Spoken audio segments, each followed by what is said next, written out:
Vamos a tratar del ayuno y la oración y la noche de vigilia. Es un tema muy especial. Recordemos cuántas veces el Señor Jesucristo fue a orar. ¿Recuerdan eso? Cuando se iba al monte, cuando se iba a orar apartado. Y vamos a tocar el tema del poder de la oración. Y si usted por ahí tiene en su corazón una palabra que Dios le dé esa noche, puede expresar lo que Dios le dé. Y este es uno de los temas que vamos a estar viendo esta noche, el poder de la oración. ¿Okay? Bueno, ahora me da gusto verlos. Bienvenidos. Voltea con el que está hablando de usted, dígale que bueno que está aquí, ¿verdad? Dice como que no quiere ser, ¿no? Pero sí. Qué bueno que están aquí. Y vamos a estar en un tema, lo que cuesta el pecado y el pago final. ¿Qué cuesta el pecado? Muerte, exacto. ¡Bravo! Gloria a Dios, muerte. Eso es lo que cuesta el pecado. Y lo vamos a mirar. Porque es muy fácil ir a la calle y cometer un pecado. Es bien fácil. Facilito, ¿verdad? Así como fácil como de echar una mentira. Es un pecado. ¡Qué fácil!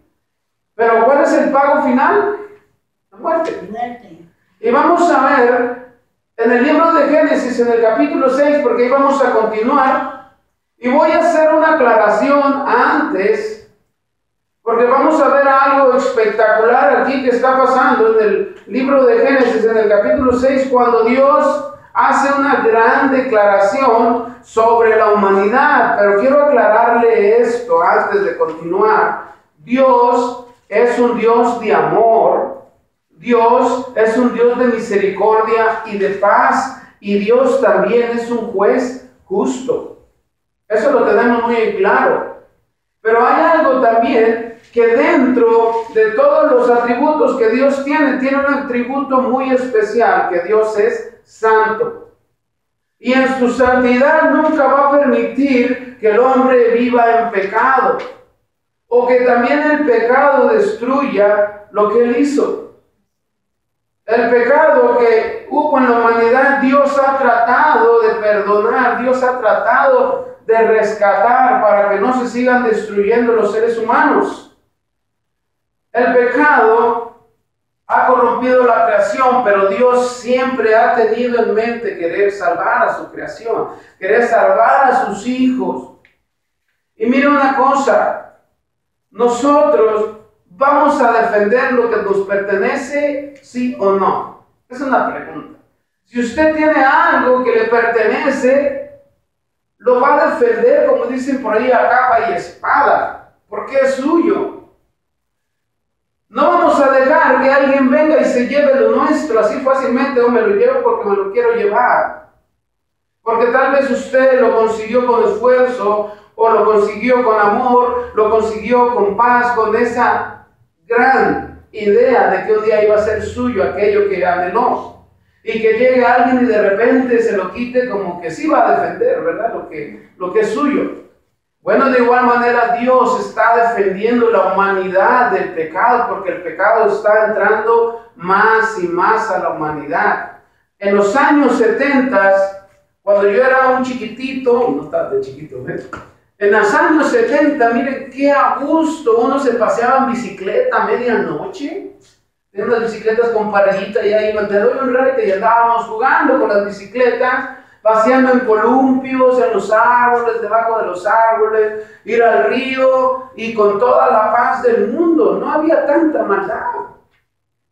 ¿No es así? ¿No vivió usted por aquellos años cuando, bueno, si estaba usted en su país o usted estaba en su lugar preferido? No se paseaba libremente, no caminaba 2, 3 de la mañana y nadie podía decirle nada. Ahora caminamos a las 2, 3 de la mañana en otros lugares y así nos anda yendo. Porque se ha corrompido y la maldad ha llegado a tal extremo que Dios, por tanto amor que ha tenido la creación, fue capaz de mandar hasta su Hijo único. Tremendo. Y una cosa, fíjese una de las grandes cosas. Mucha gente actualmente practica el pecado deliberadamente. ¿Ha escuchado algo famoso que dicen así algunos hombres machos? Bueno, como mi hijo ya tiene 18 años, ya puede ir a tener una aventura con una dama para que tenga su primera experiencia. Hablamos en el término de la sexualidad. Pero ¿qué es lo que pasa? Los están invitando a pecar. ¿No es así? ¿No he escuchado eso? Ay, como que se parezca a mí, a su padre. Los mandan supuestamente a ellos para que se hagan hombres. Los mandan a experimentar algo que no está adecuado. Es un pecado abierto. Y esos machos, que se creen muy machos, si lo ponemos del otro lado, ¿por qué no mandan a sus hijas? Hacen lo mismo. Ay, no, mi hija, no. ¿Por qué nada más invitan al hombre a pecar? Yo pienso en este aspecto que sería incapaz esos mismos hombres que mandan a sus hijos a que tengan su primera experiencia con una dama. Yo pienso que serían incapaces de hacer lo mismo con una hija. ¿Verdad? Es muy difícil. ¿Con qué voy a esto? Es que Dios ha sido parcial, quiere decir, no tiene ningún favoritismo siendo hombre o siendo mujer. A los dos se les da el debido respeto que se merecen. El hombre ha cambiado todo. El hombre ha distorsionado todo. Lo que Dios hizo en un principio perfecto, el hombre lo está haciendo mal, lo está malinterpretando, lo está haciendo en el mundo hacer caer a los hombres. Al hombre no le conviene pecar. Hablo de los dos, hombre y mujer. Porque al final será muy trágico. Miren lo que vamos a ver en el versículo 1 del capítulo 6. Y quiero decirle esto, que Dios es nuestro Padre y como Padre no permitirá que el pecado nos mate. Tenemos eso en cuenta. No va a hacerlo, sino que va a llegar a un punto final donde Dios va a hacer su decisión de decir, obedeces o te vas por el camino incorrecto. Capítulo 6. Dice la Escritura en el versículo 1, aconteció que cuando comenzaron los hombres a multiplicarse sobre la faz de la tierra y les nacieron hijas, que viendo los hijos de Dios que las hijas de los hombres eran hermosas, tomaron para sí mujeres, escogiendo entre todas. Y dijo Jehová, no contenderá mi espíritu con el hombre para siempre, porque ciertamente el hombre es carne, mas serán sus días 120 años. Aquí hay un punto muy delicado, pero dice los primeros versículos, como vimos en el capítulo 5, que la gente vivía 900 y tantos años, ¿recuerda? En el capítulo 5 que la gente vivía más de 900 años en algunas personas.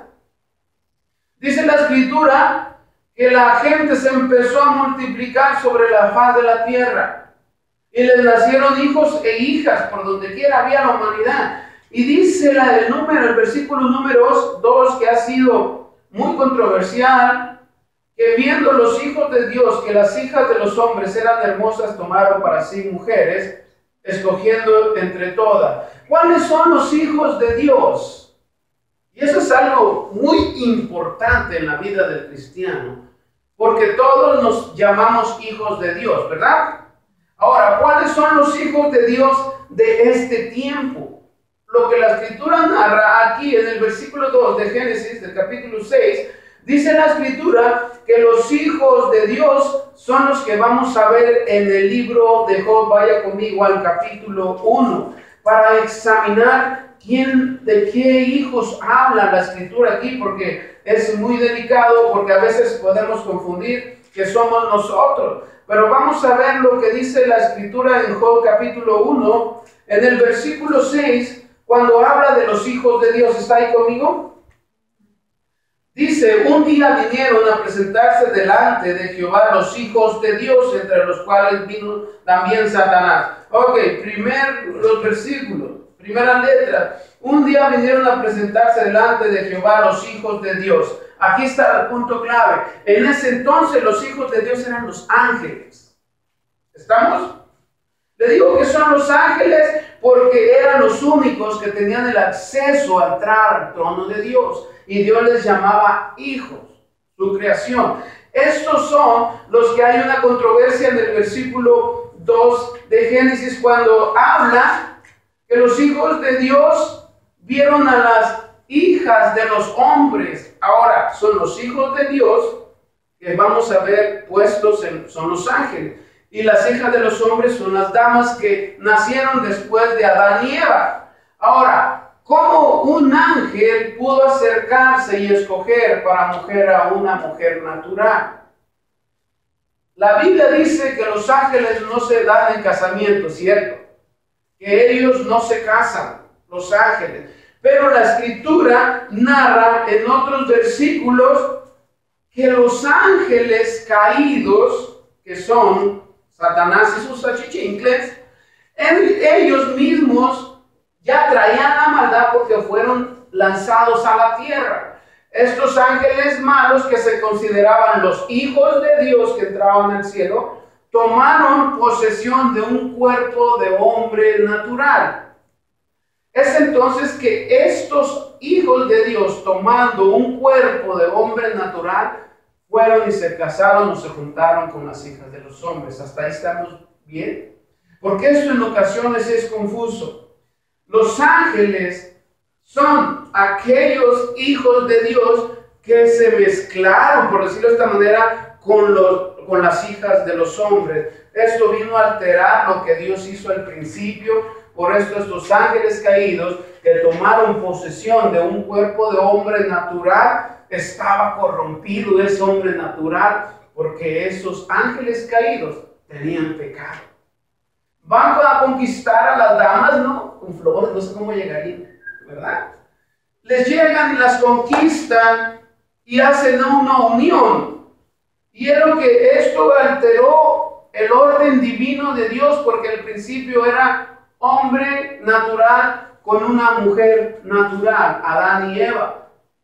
Después vino la descendencia, pero eran hombres naturales, mujer y hombre. Ahora dice la Escritura que estos alteraron la creación y el plan divino de Dios porque se mezclaron lo divino con lo terrenal. Y lo que dice en 2 de Pedro, esto es muy importante, hermanos, tenemos que tenerlo bien claro. 2 de Pedro, vaya conmigo en el capítulo 2, es algo impresionante lo que muestra aquí Génesis y lo que Dios nos quiere decir para ser más explícitos cómo entró el pecado más después al mundo.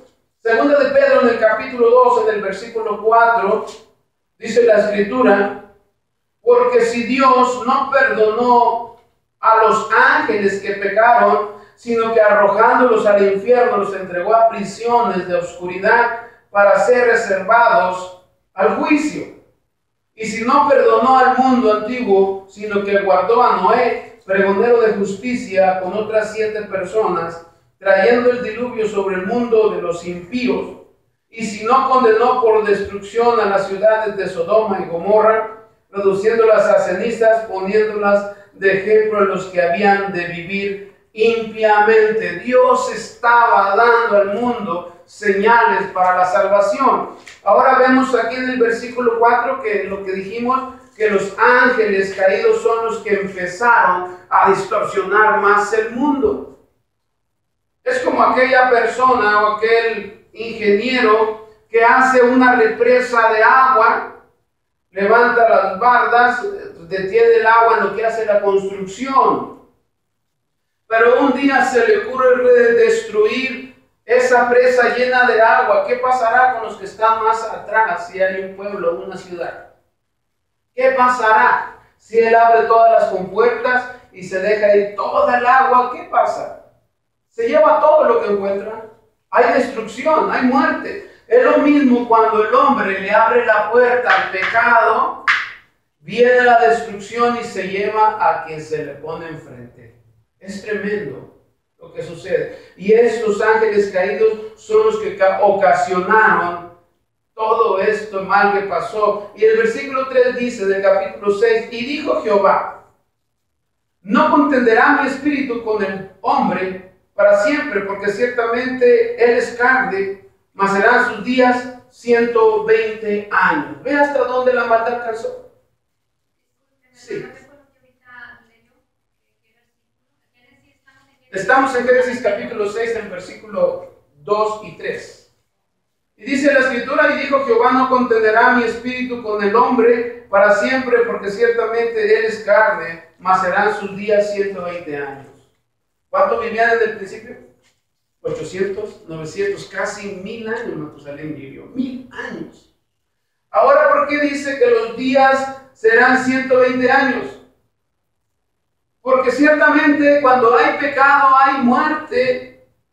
Usted ha conocido a un ser humano hasta ahorita que ha vivido, que usted tenga el uso de su vida, que ha vivido más de 120 años. Algunos se acercan a los 118, máximo 119, porque la palabra es verdadera. Yo no he escuchado en todo el mundo que una persona viva más de 120 años. Porque entonces Dios estuviera contradiciendo. Y viera que exacto, dice en una de las porciones de las Escrituras, que son entre 70 y los más robustos son como 80 años de vida. Ahora Dios está permitiendo un poquito más de vida al ser humano. Fíjense nada más lo que sucede. ¿Cuántos hijos nacen en una familia en 10 años? ¿Cuántos hijos? ¿Cuántos cree que pueda tener? Yo tengo 3 hijos y tengo apenas, casi voy para 8 años de casado. Tengo 3 hijos. Imagínense vivir 1000 años. ¿En cuántos hijos tendría para ese tiempo? Si tenemos 3 hijos en 6 años, ¿cuántos serían en 1000 años? 300, por ahí así. Ahora, de esos 300, ¿cuántos más hijos tendrían los hijos de los hijos? Vean entonces cómo el papá principal, o puede ser que se sentó ahí a Adán a ver sus nietos, sus bisnietos y sus nietos que vienen y todo se imagina ver sus hijos reproducirse como las hormigas, ¿verdad? Imagínense eso. Por eso, entre más gente, más maldad. Tremendo, ¿verdad? Porque sobre todo, quiero decirle esto, aquí habla de mujeres hermosas, ¿verdad? Y el hombre natural, nomás mira a alguien pasar que se dice. Luego, ¿verdad? Como que se asustan, pero no, hermano, ¿sabe qué? Los tacones de una dama le llaman la atención a un varón. ¿Sabía eso? No, ¿verdad? Bueno, pues si lo sabe, ya lo sabe. ¿Por qué dice la mujer hermosa fueron los que tomaron estos hombres? Qué tremendo, ¿verdad? Bueno, también hay chavalones guapetones, no tan malas mujeres, ¿eh? Porque ya por ahí hacen una careta y dicen, ¿y yo qué, hermano? Eso es lo que sucede en la vida, que entre más gente hay, más maldad va a existir. Mi pueblo, tampoco manda, que siempre digo, ¿verdad? Allá en mi pueblo donde yo vivía, soy como de Rigo Tobar, ¿verdad?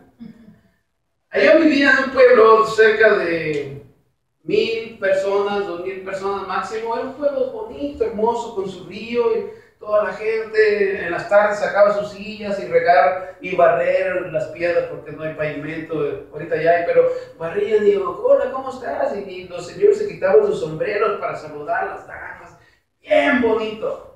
Pero las nuevas generaciones ya ni sombrero usan. Ya usan, pero unas palabrotas tremendas, ¿no? Ahí va el no sé qué, o ahí va la... Se acabó la sensibilidad, se acabó la inocencia que había en la humanidad. No vamos lejos, una familia de 10 hijos, ¿qué es lo que sucede? Nunca van a estar de acuerdo. Unos van a culpar al papá, otros a la mamá. Pero nunca va a haber de acuerdo. Voy a esto. Entre más gente hay, más problemas van a venir. Entre más gentes maliciosa como la gente que se levantó aquí de estos ángeles malos, entre más haya de eso, más pecado va a existir. ¿Qué es lo que tenemos que hacer? No tenemos que andar cerrando los ojos ni los oídos, ni taparnos la boca para no pecar. Lo que tenemos que hacer es pedirle a Dios que nos libre de la tentación. Por donde quiera hay, pero que nos libre, que nos haga como esos caballos de Guadalajara que tienen de esas ojeras a los lados, las calandrias que le llaman. Llevan los caballos y para no asustarse con los carros que van a los lados llevan unas como ojeras de cuero y nomás van mirando enfrente. Así que nos lleve Dios. Yo que soy un calandrio. Eso es lo que sucede. Entre más crece la humanidad, más pecado hay. ¿Y qué les cuesta pecar? La otra vez hacíamos una referencia. ¿Cuánto cuesta pecar? En un segundo, en un minuto, 2, 3 minutos, estamos dentro del pecado. Si nos descuidamos. Para salir del pecado, eso es lo difícil. Cuesta. Porque en unas personas el pecado se les hace una costumbre. En algunas personas el pecado lo disfrutan abiertamente. Y en algunas personas el pecado los hace ciegos al conocimiento de Dios.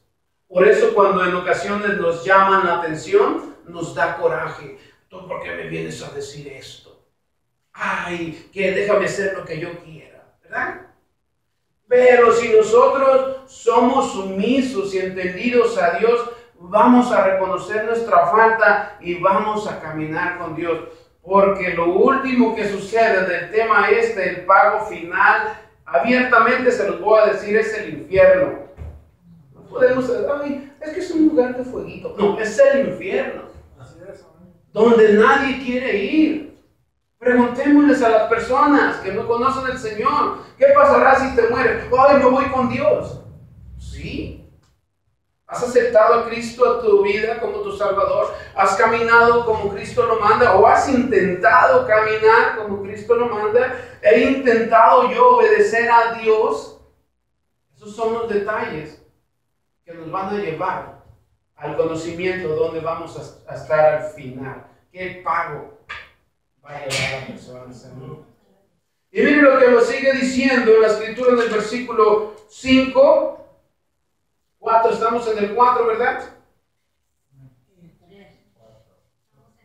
Ok, y dijo Jehová, no contenderá mi espíritu con el hombre para siempre, porque ciertamente él es carne, mas serán sus días 120 años. Quiere decir, yo ya no voy a estar repitiendo, porque Dios es espíritu y Dios es santo y no puede estar habitando en la vida de la persona que tiene pecado. No va a despreciar a la persona, desprecia lo que está dentro de esa persona. Es el pecado el que hace que Dios se separe, como en la antigüedad, que estaba la presencia de Dios en el tabernáculo y había pecado y se iba la gloria de Dios.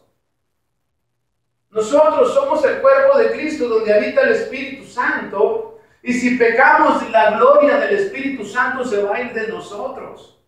Se va a ir porque Dios no puede habitar donde está el pecado. Nos va a seguir amando. Eso es de verdad. Pero no va a habitar con nosotros. No nos va a bendecir. Esa es la gran diferencia que hay. Versículo 4 dice, había gigantes en la tierra en aquellos días. Y también después que se llegaron los hijos de Dios a las hijas de los hombres y le engendraron hijos, estos fueron los valientes que desde la antigüedad fueron varones de renombre. Y es posible que, como dice la escritura aquí, gigantes y renombre, es posible que viene de ahí Goliat, también cuando peleó David con el gigante. ¿Se recuerda eso? Sí. Ahora dice el versículo 5, y vio Jehová que la maldad de los hombres era mucha en la tierra y que todo designio de los pensamientos del corazón de ellos eran de continuo solamente para hacer el bien. ¿Sí? Para hacer el mal. Era esto. ¿Cómo Dios conoce al hombre? Quería que me lo dijeran. A lo mejor estamos bien entrados o no. Y dijo que vio Dios que la maldad de los hombres era mucha en la tierra y que todo designio de los pensamientos del corazón de ellos eran de continuo solamente en mal. Y se arrepintió Jehová de haber hecho hombre en la tierra y le dolió en su corazón. En el versículo 5. Vaya conmigo a Lucas capítulo 6, por favor. En el libro de Lucas, en el capítulo 6, versículo 43. Vamos a ver lo que está sucediendo. Dice la escritura, versículo 43. Habla mismo de lo que estamos estudiando ahorita, este es el versículo 5. Dice la escritura, no es buen árbol el que da malos frutos, ni árbol malo el que da buen fruto. Porque cada árbol se conoce por su fruto. Pues no se cosechan higos de los espinos, ni de las zarzas se vendimian uvas. El hombre bueno del buen tesoro de su corazón saca lo bueno, y el hombre malo del mal tesoro de su corazón saca lo malo. ¿Porque dice de qué? Porque de la abundancia del corazón habla la boca. Es lo mismo que Dios dice que la maldad de los hombres se fue creciendo y que su corazón era continuo de maldad. El hombre es conocido también por lo que habla. ¿Qué hablamos? Bendición, el hombre o la mujer son de Dios. Pero cuando usted escucha a un hombre que es majadero, voy a decir de esta manera, que no respeta a nadie y que sus palabras nada más son ofensivas y que nada más busca su propio beneficio, ¿qué se considera él? Un hombre de mal corazón. Porque dice, de la abundancia del corazón habla la boca. ¿Qué es lo que hablamos en ocasiones? ¿Hablamos bendición o hablamos maldición? Es algo importante porque Dios conocía y conoce nuestro corazón actualmente. Lo que hablamos es verdad, lo que está en el corazón. Si yo ofendo a mi hermano o a mi hermana de alguna manera, mi corazón está corrompido. Y podemos decir, bueno, todos consideramos que el corazón es el que late, ¿verdad? Pensamos que es el corazón de la carne, pero si estamos viendo que es en nuestro pecho, es de donde emana el amor, la vida, el corazón, es la esencia de amor que Dios dio a cada hombre y a cada mujer. No es nada más el corazón de carne de lo que le habla la Escritura, sino es el sentir, es el sentimiento, es el qué voy a dar a los demás. Ese es el corazón. No hablando de la carne, del corazón que está latiendo. Estamos hablando de la esencia de Dios que permanece en nosotros para declarar bendición, para declarar quién es Dios. Eso es lo que habla la Escritura. De la abundancia del corazón habla la boca. Segunda de Pedro, unas hojitas más adelante, en el capítulo 3, versículo 9.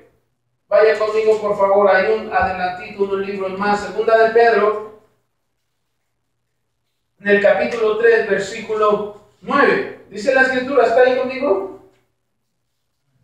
Dice la palabra de Dios que el Señor no retarda su promesa según algunos la tienen por tardanza, sino que es paciente para con nosotros, no queriendo que ninguno perezca, sino que todos procedan al arrepentimiento. Pero el día del Señor vendrá como ladrón en la noche, en el cual los cielos pasarán con gran estruendo, y los elementos ardiendo serán deshechos, y la tierra y las obras que en ella hay serán quemadas. Puesto que todas estas cosas han de ser deshechas, ¿cómo no debéis vosotros andar en santa y piadosa manera de vivir? Esperando y apresurándoos para la venida del día de Dios, el cual los cielos encendiéndose serán deshechos y los elementos siendo quemados se fundirán. Pero nosotros esperamos según su promesa cielos nuevos y tierra nueva en las cuales mora la justicia. Todo lo que Dios declara en su palabra nos advierte que tenemos una promesa, que tenemos todo en común para que Dios nos dé bendición. Pero vea este aspecto que dice, pero el día del Señor se vendrá como ladrón por la noche. No sabemos cuándo viene el Señor. Puede ser en unos momentos, mañana, el año que viene, pero un día va a regresar por nosotros. Pero lo que advierte aquí el Señor dice que nosotros vivamos de una manera piadosa y santa, como Dios lo manda. Y una de las cosas aquí me gusta demasiado, cuando dice que Dios no quiere que ninguno perezca, sino que procedan al arrepentimiento. Si yo peco, Dios, perdóname. Pero no porque Dios perdona, vamos a estar siguiendo pecando. Eso sí hay que aclararlo. Dios perdona y evitemos caer otra vez en la misma circunstancia. Dios perdona porque Él sigue amando a sus hijos, sigue amando a su creación. Es por eso que Dios quiere que nos arrepienta aquel que ha pecado. Hay otra oportunidad, porque el pago final es cruel. Vamos a terminar en el versículo 6 y 7. Vaya conmigo a Génesis otra vez. Y mire, dice la Escritura, que se arrepintió Jehová de haber hecho hombre en la tierra y le dolió en su corazón, y dijo Jehová: Riaré de sobre la faz de la tierra a los hombres que he creado, desde el hombre hasta la bestia y hasta el reptil y las aves del cielo, pues me arrepiento de haberlos hecho. Dios aquí está dando a conocer que todo tiene un límite. Dios es santo, es paciente, es misericordioso, pero también hay un límite para el pecado. Dice que se arrepintió, no es de un arrepentimiento, porque Dios no puede hacerse para atrás dando su palabra, porque Él es Dios. Lo que dice de arrepentirse está hablando de un dolor que Él sintió por ver a su creación destruirse. Él sintió en su corazón la tristeza de ver a su creación yéndose y hundiéndose en el pecado. Esa es la manera, la frase que dice se arrepintió. Quiere decir que tenía un dolor profundo por la creación. Se conmovió en dolor de ver que sus hijos estaban perdiendo. ¿Qué es igual que a un papá ve a su hijo enfermo y quiere que se recupere rápido? Es igual a los papás cuando su hijo tiene un accidente y está en un hospital, está desesperado, le duele, se arrepiente de que él haya hecho tal cosa.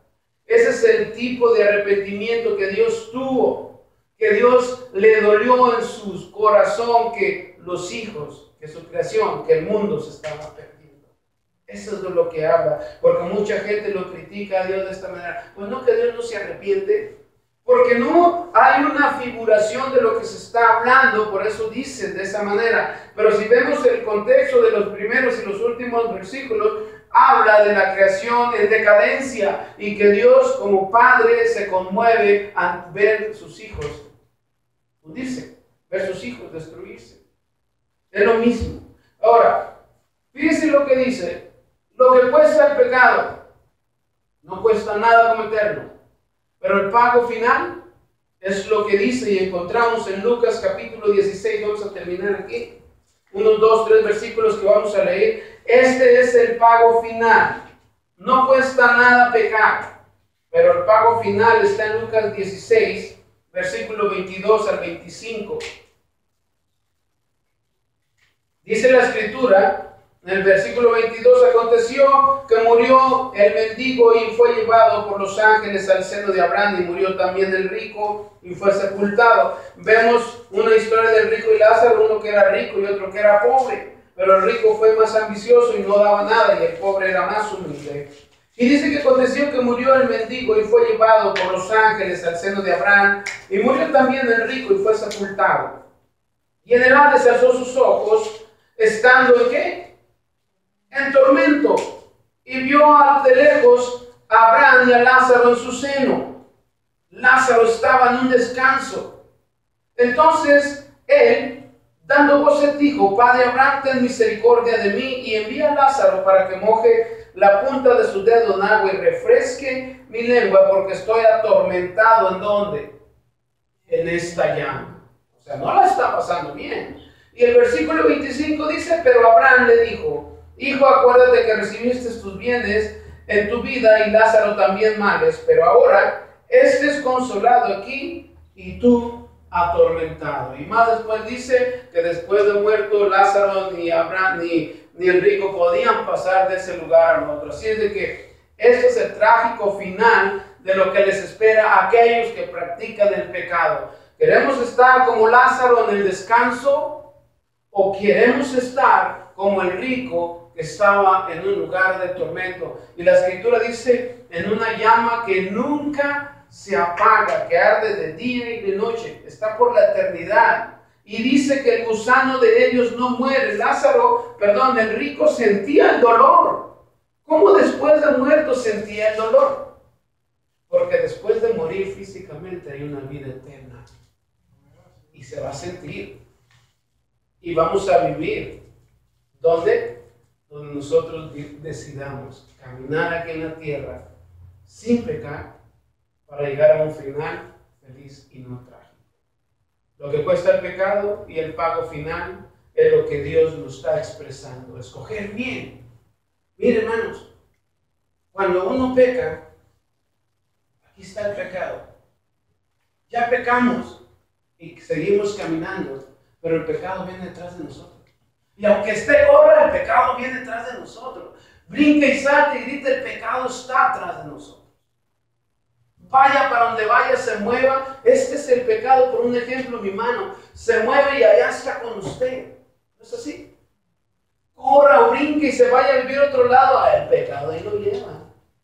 Y no se lo va a quitar hasta que procedamos al arrepentimiento. Y es cuando Dios perdona. ¿Dónde vamos a vivir? Sin pecado. ¿Es difícil? Sí, es muy difícil. Pero dice que si estamos con Cristo, ¿quién contra nosotros? Ni el pecado, ni las hechanzas, ni el diablo, ni las maldiciones, ni nada contrario a Dios nos va a alcanzar, porque Dios ha prometido tenernos en el hueco de su mano. Y si estamos ahí, nada nos podrá hacer nada. Amén. Vamos a orar. Bendito Padre. Dios, te damos muchas gracias esta noche, Dios, por tu palabra, Dios, porque sabemos que